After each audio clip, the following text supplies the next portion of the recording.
Josh, this is important. You see, this messes with people's mind because the mind will say, whoa, these people, man, they're doing it easy, semen retention. They've been doing it for years. And they act like there's no problem. You just stop doing it, you know? And then your mind will be like, damn, there's something wrong with me, you know? And then you'll beat yourself up. That creates stress, and that will create a relapse. I'm going to tell you, there's no way that anybody can say this is easy. It's impossible. And there's so many factors to look at here. Number one, are they even telling the truth? Because I remember when the raw food videos were out some years ago, that was the big thing. Everybody needs to be raw, you know?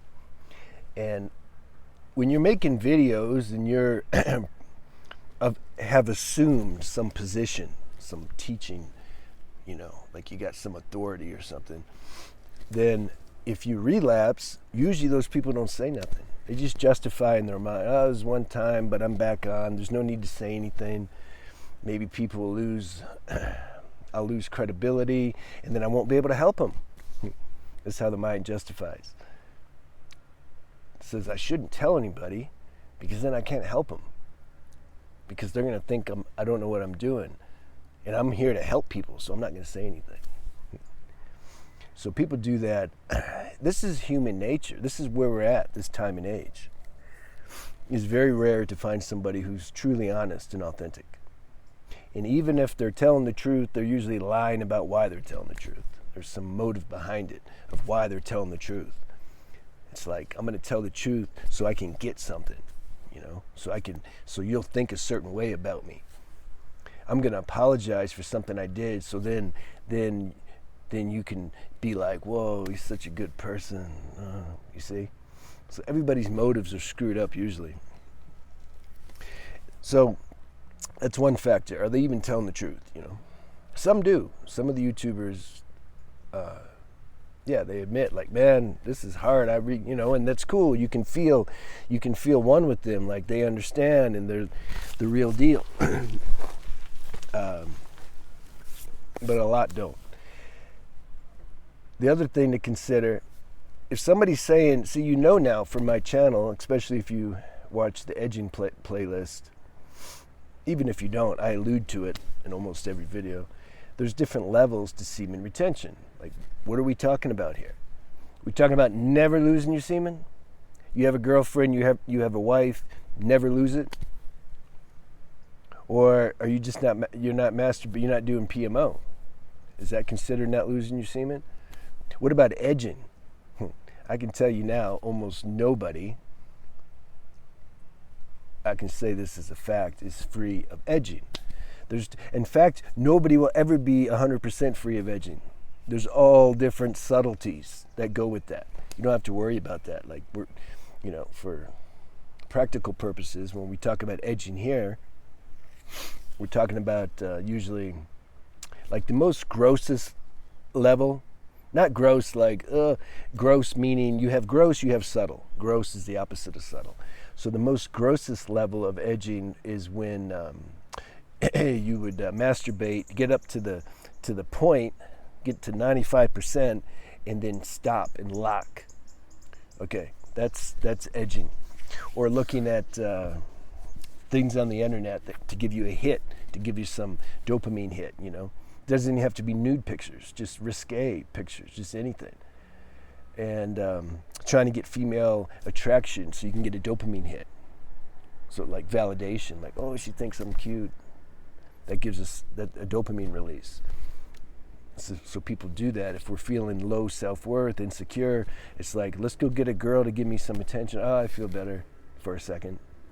I need to do it again and again. So those are all examples of edging. So are we talking about that? If somebody says they have a year semen retention, you got a year free of edging too? Or are you just talking about PMO? So, yeah, I was going to say, don't trip on all that. Don't let your mind beat you up. This is your individual journey. You can't compare yourself to anybody because everybody's different. You're different. So this brings me into the next factor that I want to discuss. Some people are more prone to getting addictive to things than others. Some people have an addictive personality, They touch anything, they're going to become an addict. Alcohol, weed, cigarettes, coffee, food, sex, PMO, anything. They're just addicts, hardcore addicts, So you got to factor that in. Somebody else, maybe they don't have that gene. They don't have that addict gene. They can kind of take it or leave it. So then they might have abused the whole sexual energy thing for a little bit, and then just woke up one and like, man, I don't want to do this anymore. And they just stopped doing it. Usually though, if you get too deep into porn, you're going to become an addict. There's like some invisible line you cross, and then it's like, it warps your mind at some point. Like the damage has been done. Now you don't have the power to not do it anymore, basically. That's why they have 12-step meetings, which I'm a proponent of. They have like hundreds of different 12-step meetings for every addiction you can think of. They need to have one for dopamine addiction.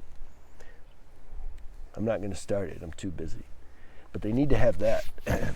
Everybody's a dopamine addict. Everybody's addicted to something: coffee, cigarettes, alcohol, weed, sex, porn, shopping, money, food, gambling, something, coffee.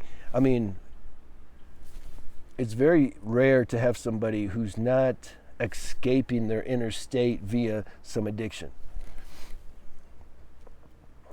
So, welcome to the human race. Have some compassion for yourself, So some people, they don't have that addict gene. So it's just not that big a deal, But if you got the addict gene, it's more difficult. And if you have, let's say you had some mental health issue or something, disorder, I have a channel on that too. You can see it's called True Health, but it's in the description box. Yeah, that's heavy stuff. If you have something like that and you were kind of like psychologically dependent on PMO to relieve this inner turmoil and escape the consequences of feeling this imbalance in your mental chemistry or your nervous system. If you're using PMO for that, or any addiction for that, you're going to have a harder time than somebody who's just kind of addicted because they're just bored and they just fell in, they like the too much fantasy and they just enjoyed that whole trip and the dopamine hit, etc. But they didn't have any health issues that they were trying to escape from. Because if you have that, it's even more difficult to quit anything. Those are the people that have really difficult time quitting anything, weed or cigarettes or anything. Because it's like it's your medicine. You're using it to medicate, to dial back these health issues and disorders that you have. And so, what are you going to do? If you stop doing that, then you get the disorder that's still there, it's flaring up, and then you got the withdrawals on top of that from quitting the addiction, and it's just too much. So people can't stop. Or they'll switch the addiction to something else. They'll just start doing another addiction. Another medicine, you can say. Paradoxically, it's a medicine. Everything we're doing, it's somehow we're trying to escape some very uncomfortable inner reality or sensations that we're feeling. A lot of people, they don't do enough introspection to catch that. They don't know that. You ask them, they say, no, I like drinking alcohol, it's fine. I just like smoking weed, yeah. At some point through evolution, though, you'll catch yourself and be like, damn, I'm doing this to escape stuff. So if you know that now, good. Because this is what the channel's for, exposing how we do stuff unconsciously that's keeping us down and sick. We want to expose that. When you expose it, you see it. Then you're at a higher vantage point because you're seeing it. Then transcendence can happen. If the rest of our life is, we try to make it as healthy as possible, it raises the vibration, gives us inner power, and then we can start to transcend these habits. Because when you got a really deep, deep habit, that's why I like 12-step programs, they introduce you, these programs, to a higher power. We need a higher power that's higher than mind power, than human power. You see, some people lost the ability to just quit. Some people can just quit nicotine and they just quit. Other people, they can't. It's not that they're weaker. See, the ego from somebody who just quit will say, oh, you're just weak, man. You got to muscle up, soldier up. If you had their situation, their nervous system, their brain chemistry, their imbalances, you would see exactly why they couldn't quit. And you're lucky you don't have it. And you should have some compassion for them. Even if you can't understand their situation, understand that it's a hell of a situation that you don't have. So, we need to find God or universal power or something that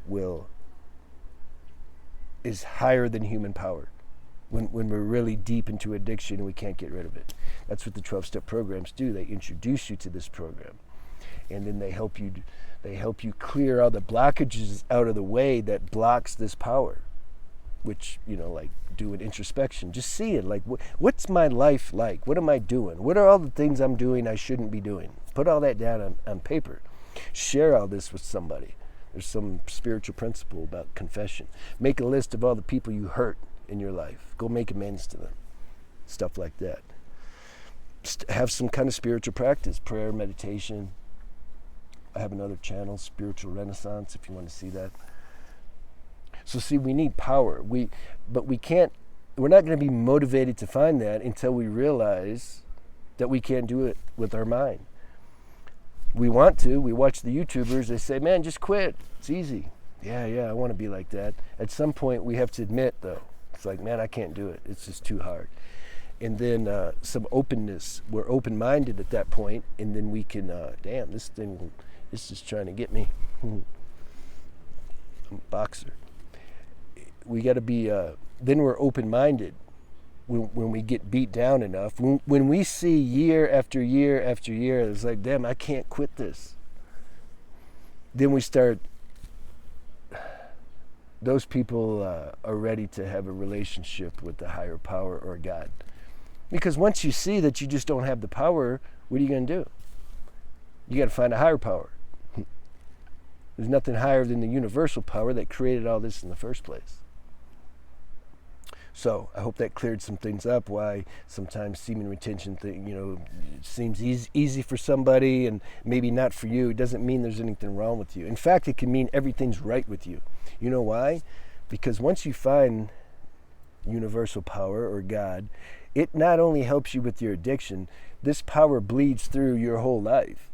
You're on a higher level because you're channeling some higher power. It's not just mind power. Money, sex, blah, blah, blah. No, you're channeling some higher power. And then that oozes through, and your magnetism increases, everything, coupled with semen retention. Geez, start moving stuff. See, these other people that weren't an addict and they could just quit with their mind, they haven't reached a bottom because they can still, at least it seems, for now, they can still do things just with their mind. So there's no motivation to find this greater power.